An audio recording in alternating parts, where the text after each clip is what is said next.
আসসালামু আলাইকুম।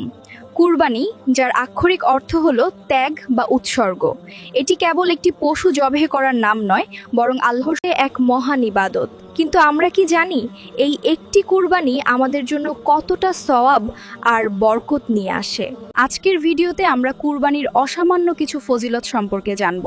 আল্লাহর কাছে সবচেয়ে প্রিয় আমল, রাসূলুল্লাহ বলেছেন, কুরবানির দিনে রক্ত প্রবাহিত করার চেয়ে প্রিয় কোনো আমল আল্লাহর কাছে আর নেই। অর্থাৎ জিলহজ মাসের 10 তারিখের সবচেয়ে বড় নেক আমল হলো আল্লাহর সন্তুষ্টির জন্য কুরবানি দেওয়া। আপনি কি জানেন কুরবানির পশুর শরীরে যতগুলো পশম থাকে, আল্লাহ তাআলা প্রতিটি পশমের বিনিময়ে একটি করে নেকি দান করেন। সুবহানাল্লাহ! একবার ভাবুন, একটি পশুর গায়ে কত লক্ষ কোটি পশম থাকে, আর আপনার আমলনামায় কত সওয়াব জমা হচ্ছে। হাদিসে এসেছে, কুরবানির পশুর রক্ত মাটিতে পড়ার আগেই তা আল্লাহর দরবারে কবুল হয়ে যায়। এটি মুমিনের জন্য এক বিশাল পাওয়া।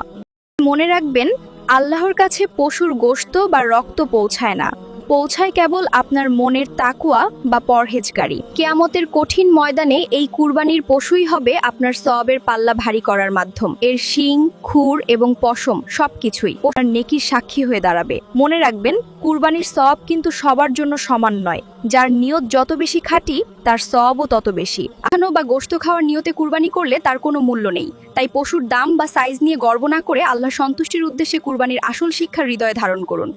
আল্লাহর ভয়ে নিজেকে উৎসর্গ করার চেষ্টা করুন।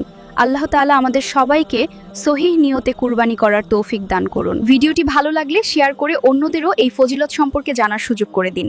দেখা হবে পরবর্তী ভিডিওতে ইনশাআল্লাহ। আল্লাহ হাফেজ।